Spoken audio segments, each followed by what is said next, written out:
ನಮಸ್ಕಾರ.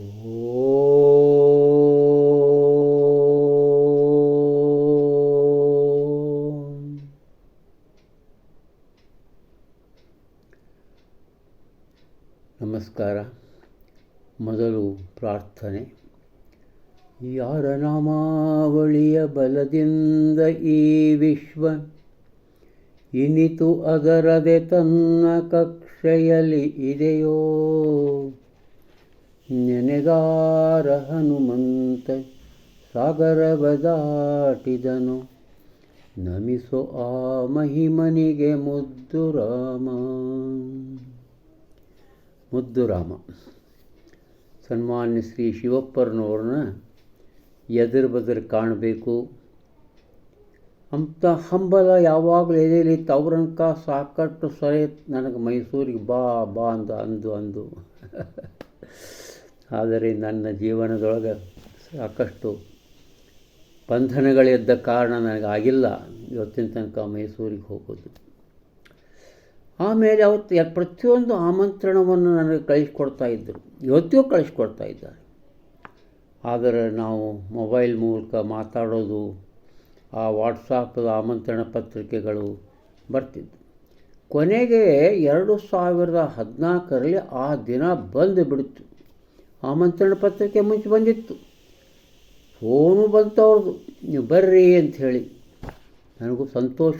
ಏನು ಅಂದರೆ ಬೆಂಗಳೂರಿನ ಭಾರತೀಯ ವಿದ್ಯಾಭವನದಲ್ಲಿ ಅವರ ಸಮಗ್ರ ಕಾವ್ಯದ ಸಂಪುಟದ ಲೋಕಾರ್ಪಣೆ. ನಾನು ಬೆಂಗಳೂರು ನಿವಾಸಿ ಆಗಿಬಿಟ್ಟಿದ್ದೆ. ನನ್ನ ಮಗ ಸೊಸೆ ಬೆಂಗಳೂರು, ನನ್ನ ಮಗ ಅಮೇರಿಕಾದಿಂದ ಬಂದು ಇಲ್ಲಿ ನೆಲೆಸಿದ, ನಮ್ಮೆಲ್ಲರ ಒಂದು ಪ್ರೀತಿಯಂತೆ. ಹೀಗಾಗಿ ನಾವು ಬೆಂಗಳೂರು ನಿವಾಸಿ. ಅಲ್ಲೇ ತೂಬರಹಳ್ಳಿ, ಮಾರತಹಳ್ಳಿ ಕೆಳಗಡೆ ಈಗ ಬಂದರೆ ತೂಬರಹಳ್ಳಿ ಅನ್ನಲ್ಲಿ ನಾವು ಒಂದು ಫ್ಲ್ಯಾಟ್ನಲ್ಲಿ ಇದ್ವಿ. ನಾನು ಹೋಗ್ತೇನೆ, ಅವ್ರನ್ನ ಭೇಟಿ ಆಗ್ತೇನೆ ಅಂತ ಹೇಳಿದೆ. ಆದರೆ ಸಂಜೆಗೆ 6 ಗಂಟೆಗೆ ಪ್ರೋಗ್ರಾಮ್. ಅದು ಬಹುಶಃ ಏಪ್ರಿಲ್ ಬಿಸಿಲುಗಾಲ ಇದ್ದದ್ದಕ್ಕೆ ಸ್ವಲ್ಪ ತಡ ಮಾಡಿಟ್ಟಿದ್ದಾರೆ. ಹೋಗಿ ಅಂತ ಮನೆಯಾಗೆಲ್ಲರೂ ಅಪ್ಪಣೆ ಕೊಟ್ಟರು. ನಾನು ಒಂದು ಸುಮಾರು 45 ನಿಮಿಷ ಲಘು ಹೋಗಿ ಮುಟ್ಟಬೇಕಂತ ಲಘುನೇ ಬಿಟ್ಬಿಟ್ಟೆ. ಯಾಕಂದರೆ ಈಗ ಬಂದವ್ರ ಜೋಡಿ ಮಾತಾಡಬೇಕು, ಯಾರ್ಯಾರು ಇರ್ತಾರೆ ಅವ್ರ ಜೋಡಿ ಅಂತ ಒಂದು ಆಶಯ. ಶಿವಪ್ಪನವ್ರ ಜೋಡಿನೂ ಮಾತಾಡಬೇಕು ಅಂಥೇಳಿ ಮುಟ್ಟಿಬಿಟ್ಟೆ. 45 ನಿಮಿಷ ಮುಂಚೆ ಮುಟ್ಟಿಬಿಟ್ಟೆ. ಭಾಳ ಜನ ಬಂದಿರಲೇ ಇಲ್ಲ ಇನ್ನೂ.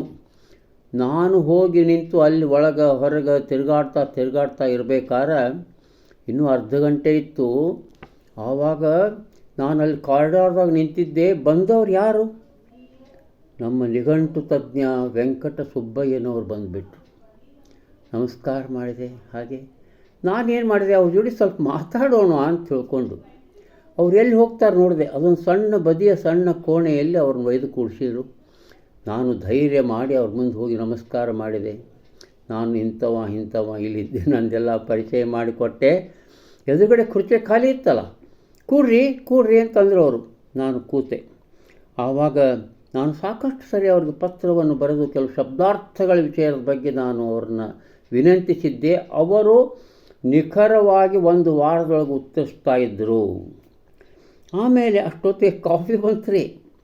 ಅವರು ನಾವು 2 ಕಪ್ ಬಂದಿತ್ತು, 1 ಕಪ್ ಅವ್ರಿಗೆ ಕೊಟ್ಟರು, 1 ಕಪ್ ನೀವು ಕುಡೀರಿ ಅಂದರು. ನಾನು ಶುಚಿಯಾದ ಒಂದು ಆ ಕಾಫಿಯನ್ನು ನಾನು ಸೌದೆ. ಆವಾಗ ಮತ್ತು ನಾನು ಕೆಲವೊಂದು ಪ್ರಶ್ನೆ ಓದಿತ್ತು. ನಮ್ಮ ಕವಿ ನಾಗರಸನ ಬಗ್ಗೆ ಕೆಲವೊಂದು ಪ್ರಶ್ನೆ ಇತ್ತು, ಅವ್ರನ್ನ ಕೇಳಬೇಕು ಅಂತ ಬಾಯ್ತುಯಿ ತನಕ ಬಂದಿತ್ತು ನನಗೆ. ಅಷ್ಟೊತ್ತಿಗೆ 3-4 ಜನ ಗಣ್ಯರು ಅವರನ್ನು ಭೇಟಿ ಆಗಲಿಕ್ಕೆ ಬರ್ತಾರೆ. ನಾನು ಎಷ್ಟಂದರೂ ಅವರಿಗಾಗಿ ಅವಕಾಶ ಕೊಡಬೇಕು ಅಂತ ತಿಳ್ಕೊಂಡು ನಾನು ನಮಸ್ಕರಿಸಿ, ಸರ್ ಮತ್ತೊಮ್ಮೆ ಭೇಟಿ ಆಗ್ತೇನೆ, ಬರ್ತೇನೆ ಅಂಥೇಳಿ ಅಲ್ಲಿಂದ ನಾನು ಹೊರಟು ಬಿಟ್ಟೆ. ಆಮೇಲೆ ಹೊರಗೆ ಬಂದು ಮತ್ತೆ ಕಾರಿಡಾರ್ದಲ್ಲಿ ನಿಂತು ಜನ ಬರ್ತಾಯಿದ್ದರು, ಗಣ್ಯರು ಬರ್ತಾಯಿದ್ದರು. ಅಲ್ಲಿ ಒಬ್ಬ ಸೂಟುಧಾರಿ ವ್ಯಕ್ತಿ ನಿಂತಿದ್ದರು. ಅವರೆಲ್ಲರಿಗೂ ಬರ್ರಿ ಅಂತ ಕರೀತಾಯಿದ್ದರು. ನಾನೇ ಅವರಿಗೆ ಮಾತಾಡಿಸಿದೆ. ಸ್ವಾಮಿ ತಾವು ಯಾರು ಅಂತ ಕೇಳಿದೆ.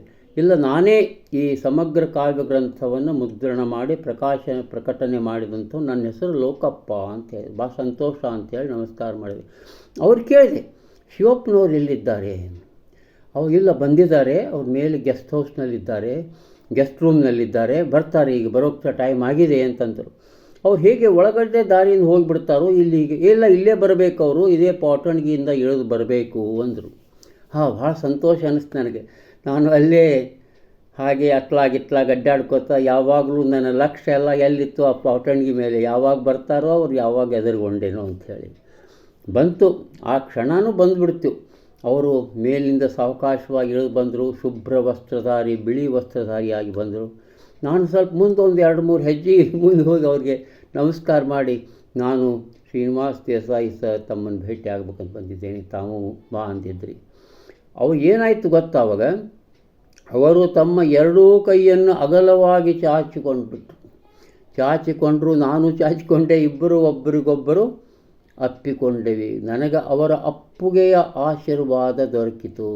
ಎಂದದು ಏಪ್ರಿಲ್ 2ನೇ ತಾರೀಕು 2014.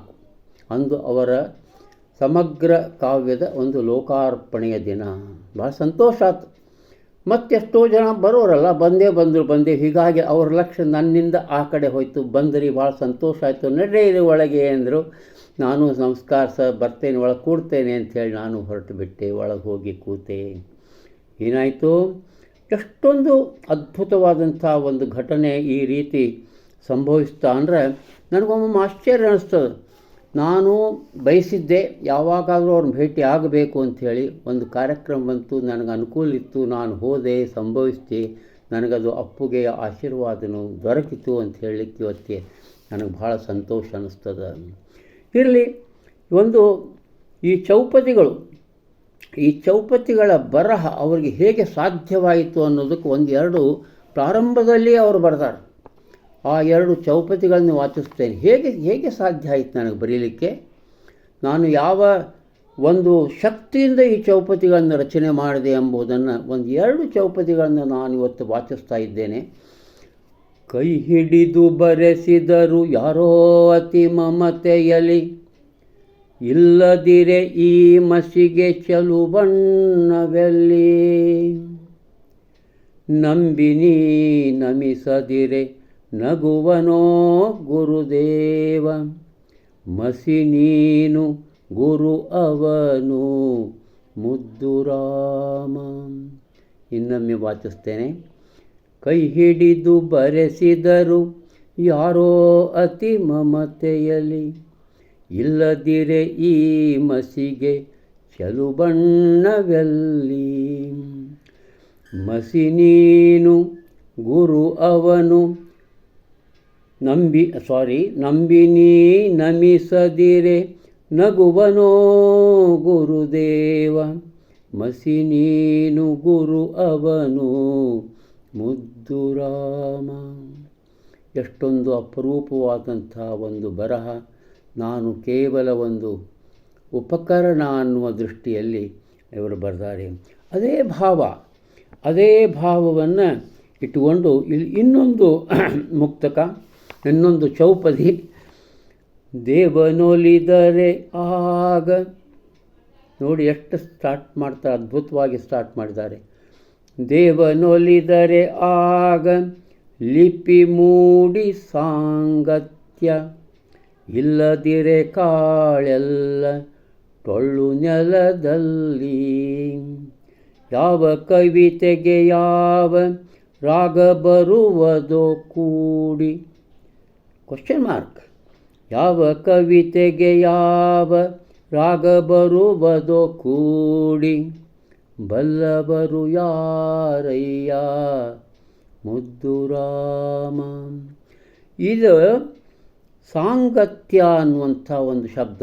ಇಲ್ಲಿ ಇಡೀ ಮುದ್ದುರಾಮನ ಈ ಮನಸ್ಸು ಪುಸ್ತಕದಲ್ಲಿ ಅಂತೂ, ನಾವು ಉಳ್ಕಿ ಪುಸ್ತಕದಲ್ಲಿ ಹಿಡ್ಕೊಂಡೇ ಹೇಳ್ತೇನೆ, ಅತ್ಯಂತ ಸರಳವಾದ ಕನ್ನಡ ಶಬ್ದಗಳ ಪ್ರಯೋಗವನ್ನೇ ಕಾಣ್ತೀರಿ. ಆದರೆ ಕೆಲವೊಂದು ಸರಿ ಕೆಲವೊಂದು ಶಬ್ದಗಳು ಸಾಮಾನ್ಯನಿಗೆ, ಅಂದರೆ ನಮ್ಮ ಕುವೆಂಪು ಅವರ ಭಾಷೆಯ ಶ್ರೀಸಾಮಾನ್ಯನಿಗೆ ಕಠಿಣವೆನಿಸುವಂತಹ ಶಬ್ದಗಳು ಆಗ್ತವೆ. ಸಾಂಗತ್ಯ ಶ್ರೀಸಾಮಾನ್ಯನಿಗೆ ಅರ್ಥ ಆಗೋದಿಲ್ಲ. ಏನಿದ್ರ ಅರ್ಥ? ಸಾಂಗತ್ಯ ಅಂದರೆ ಹೊಂದಿಕೆ, ಸಾಮರಸ್ಯ. ಇದು ಸಾಂಗತ್ಯ ಅಂದರೆ ಒಂದು ಛಂದಸ್ಸು, ದೇಶೀಯ ಛಂದಸ್ಸು, 4 ಪಾದಗಳ ಅಂಶಗಣ ಸಹಿತವಾದಂಥ ದೇಶೀಯ ಛಂದಸ್ಸಿಗೂ ಸಹ ಸಾಂಗತ್ಯ ಅನ್ನುವ ಹೆಸರಿದೆ. ಇನ್ನೊಮ್ಮೆ ಈ ಕುರಿತು ನಾನು ಸಾಂಗತ್ಯ ಛಂದಸ್ಸಿನ ಬಗ್ಗೆ ಹೇಳ್ತೇನೆ. ಈಗ ಇನ್ನೊಮ್ಮೆ ವಾಚನ ಮಾಡ್ತಾ ಇದ್ದೇನೆ.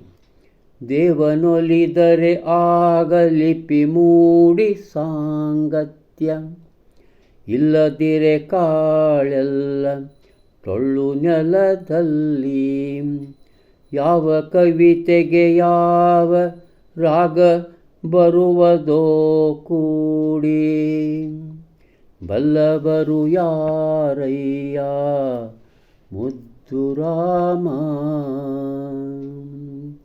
ಮತ್ತೆ ನಾಳೆ ಮುದ್ದು ರಾಮನ ಜೊತೆ, ತಮ್ಮ ಜೊತೆ ನಾಳೆ.